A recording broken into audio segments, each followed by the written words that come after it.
SSTV. నమస్తే, welcome to SSTV.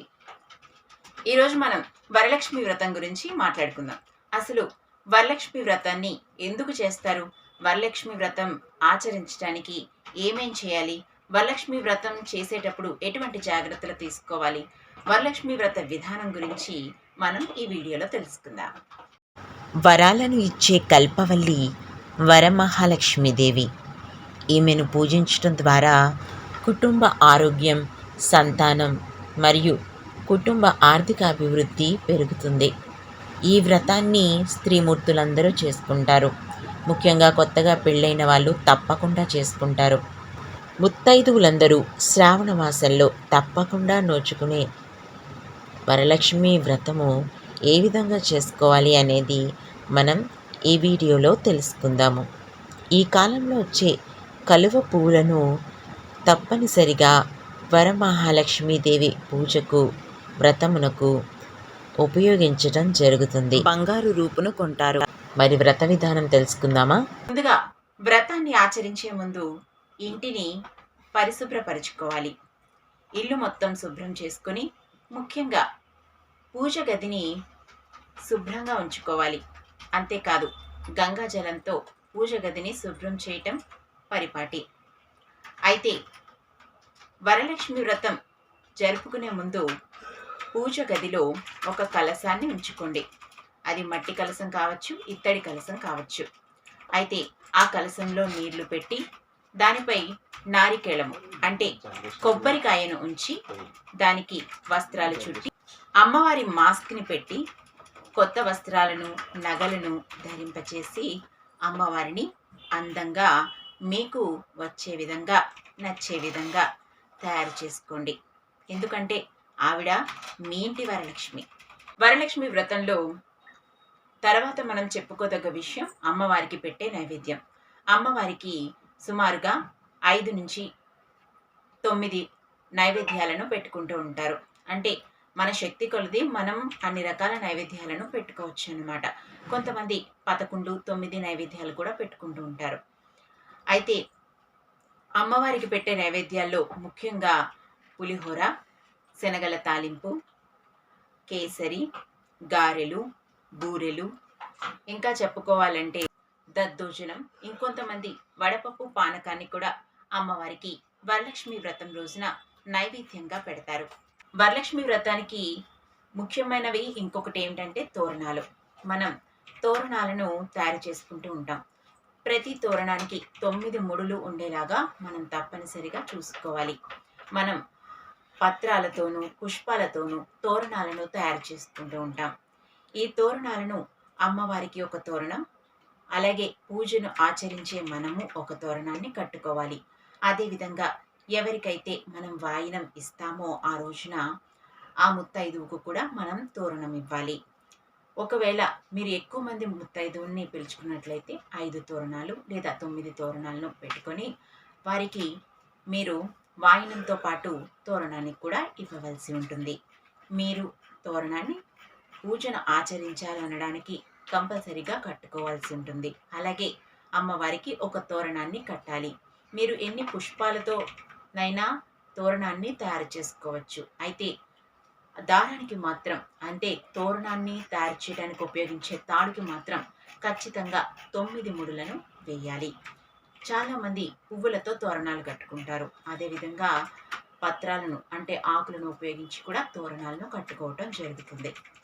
కాబట్టి తోరణాల్ని మీరు తయారు చేసుకునేటప్పుడు మీకు, అమ్మవారికి, అదేవిధంగా నైవేద్యం ఇచ్చేవారికి అంటే వాయినం ఇచ్చేవారికి కూడా తోరణాన్ని మీరు తయారు చేయవలసి ఉంటుంది. ప్రతి తోరణానికి తప్పనిసరిగా 9 ముడులను వేయటం మర్చిపోకండి. ముడులు వేసిన ప్రతి చోట మీరు కుంకుమ, పసుపును పెట్టవలసి ఉంటుంది. వరలక్ష్మి వ్రతం అంటే క్లుప్తంగా చెప్పాలంటే నియమాలు, ప్రసాదాలు, వాయినాలు, తోరణం, అంతేనండి, సింపుల్. అయితే నియమాలు, వాయనం, ప్రసాదాలు, తోరణం గురించి మనం చెప్పుకున్నాం కదా.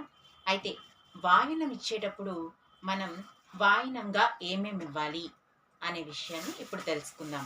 వాయినం ఇచ్చేటప్పుడు జాకెట్ ముక్కను, అంటే రవికాని అంటారు, చాలామందికి అది అర్థం కాదు, ఒక జాకెట్ ముక్క, తమలపాకులు, అరటిపళ్ళు, పసుపు, కుంకుమ, వక్క, అలాగే తోరణము, నానబెట్టి మొలకెత్తిన శనగలు, గాజులు, పువ్వులు. వీటిని మనం వాయినంగా ఇవ్వాలండి. వీటిలో ఏది మిస్ అవ్వకూడదు. కొంతమంది ఫ్రూట్స్ కూడా ఇస్తూ ఉంటారు. అయితే నేను ఏవైతే చెప్పానో అవి వాయినంలో కంపల్సరీగా ఉండాలి. అమ్మవారికి ఎంతో ప్రీతిపాత్రమైన గాజులతో చాలామంది పూజిస్తూ ఉంటారు. గాజులు, చిన్న చిన్న గాజులు వస్తాయి. సో ఆ గాజుల్ని కొంతమంది వెండి పుష్పాలతో కూడా పూజిస్తారు. మనకున్నంతలో నార్మల్ పుష్పాలతో. అదే వరలక్ష్మి వ్రతం అనగానే మనం చామంతి పుష్పాలను ఆ సీజన్లో ఎక్కువ వస్తూ ఉంటాయి కాబట్టి చిన్న గులాబీలను, చామంతిని ఎక్కువగా మనం వినియోగిస్తూ ఉంటాం. అంటే ఈ పువ్వులు మనం ఆ వరలక్ష్మి వ్రతం చేసుకుందాం అనుకున్నప్పుడు మనకు ముందుగా గుర్తుకు రావాల్సిన మన పూజ గదిలోకి మనకి ముందుగా గుర్తుకు రావాల్సినవి ఏంటంటే ఏమొస్తాయంటే పువ్వులు, అదేవిధంగా పసుపు కొమ్ములు, శనగలు, అమ్మవారిని అలంకరించడానికి వస్త్రాలు, అలాగే మనం ఎవరైతే పూజ చేస్తారో వాళ్ళు నూతన వస్త్రాలని అక్కడ పెట్టుకొని వరలక్ష్మి వ్రతం రోజున పూజ అయిపోయిన తర్వాత సాయంత్రం వస్త్రాలని ధరిస్తారు. ప్రతి పూజ చేసుకునేటప్పుడు వినాయకుడిని ముందుగా పూజించడం పరిపాటి. మనం ఒక తమలపాకులో కొంచెం పసుపుతో వినాయకుడి ప్రతిమను చేసుకొని దాన్ని పూజించి వ్రతకథను చదువుకుంటే సరిపోతుందన్నమాట. చాలామంది ఎంతో ఆర్భాటంగా వరలక్ష్మి వ్రతాన్ని చేసుకోవడానికి ఇష్టపడుతూ ఉంటారు. అయితే వరలక్ష్మి వ్రతాన్ని సింపుల్గా కూడా చేసుకోవచ్చు. అయితే అదే ప్రధానమైన విధానం కూడా. కాలం మారుతున్న కొలది చాలామంది తమకి ఉన్న ప్రతిదీ వరలక్ష్మి వ్రతాన్ని చేసుకోవడానికి అందులో ఇంజెక్ట్ చేయడం జరిగింది. వెండి సామాన్లు ఉంటేనే వరలక్ష్మి వ్రతం చేసుకోవాలని, లేదా ఇన్ని నైవేద్యాలు కంపల్సరీగా పెట్టాలని కొన్ని కొత్త కొత్త నియమాలు పుట్టుకుంటూ వచ్చాయి. అయితే అలా ఏమీ అక్కర్లేదు. మీ దగ్గర ఇంట్లో ఉన్న చిన్న కలసంలో నీళ్ళు పోసుకొని ఒక్క జాకెట్ ముక్క నారికేలాన్ని పెట్టుకొని అమ్మవారిని ఆవాహనం చేసుకుని ఆయనకి పూజ చేస్తే సరిపోతుంది. మీకు ఉన్న శక్తి కొలది మీరు చేసుకోనంత కలిగిన ప్రసాదాన్ని మీరు చేసుకోవచ్చు. అంతే 9 చేయాలి, 12 చేయాలి, లేదా 11 చేయాలి, 5 రకాల ప్రసాదాలు చేయాలి, అలాంటి నియమాలేవి లేవు. మీ తాహతకు తగ్గట్టు మీరు ప్రసాదం చేసుకుని అమ్మవారికి నైవేద్యంగా పెట్టుకొనవచ్చును. అదేవిధంగా వెండి వస్తువులు కంపల్సరీగా ఉండాలి అనే నియమం అయితే అస్సలు లేనే లేదు. పత్రాలు, పుష్పాలతో అమ్మవారిని మనం పూజించుకోవచ్చు. మనం తమలపాకులు, అరటిపళ్ళు, పువ్వులు, మనం ఆకు వక్క, ఆకు, వక్క, పసుపు, కుంకుమ, పండుతో మనం వాయినాన్ని ఇచ్చుకోవచ్చు. మీకు ఇంకా ఇవ్వాలనుకుంటే ఒక జాకెట్ ముక్కను వాయినంలో మీరు ఇవ్వచ్చు. తోరణంను అయితే ఖచ్చితంగా ఇవ్వాల్సి ఉంటుంది. అసలు ఈ వరమహాలక్ష్మి ఎవరు? సాధారణంగా అష్టలక్ష్ములను మనం పూజిస్తూ ఉంటాం. ధనలక్ష్మి, ధాన్యలక్ష్మి, విజయలక్ష్మి, ఇంకా చాలామంది లక్ష్ములు మనకు ఉన్నారు. అంటే 8 మంది లక్ష్ములు ఉన్నారు. ఒకరు ధైర్యాన్ని ప్రసాదిస్తారు, మరొకరు ఆరోగ్యాన్ని ఇస్తారు, మరొకరు ధనాన్ని ఇస్తారు. ఇలా పరిపాటిగా మనకి 8 రకాల లక్ష్ములు ఉన్నారు. వరమహాలక్ష్మి అంటే మనకి కావలసిన వరాలన్నిటినీ ప్రసాదించే మాత అని అర్థం. కాబట్టి మనం కేవలం డబ్బు కోసమే వరలక్ష్మి వ్రతాన్ని చేస్తారు అనేది అబద్ధం. వరలక్ష్మి వ్రతాన్ని చేయటం వల్ల మన ఇంట్లో సుఖశాంతులు, మనకి కావలసిన అంటే ముఖ్యంగా మనశ్శాంతి, ఇంటికి కావలసిన ఆరోగ్యం, అందరిలోనూ ఆరోగ్యము, అలాగే కుటుంబానికి కావలసిన అన్ని అవసరతలను తీర్చే మహా తల్లి వరమహాలక్ష్మి అన్నమాట.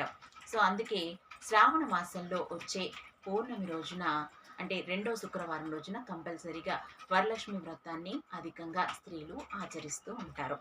తమకున్నంత తాహతులో వరలక్ష్మి వ్రతాన్ని ఈ విధంగా చేసుకొని మీరు వరలక్ష్మి వ్రత కృపకు పాత్రలు కాగలడు. మరిన్ని ఇంట్రెస్టింగ్ అప్డేట్స్ కోసం చూస్తూనే ఉండండి SSTV. Like, share, subscribe.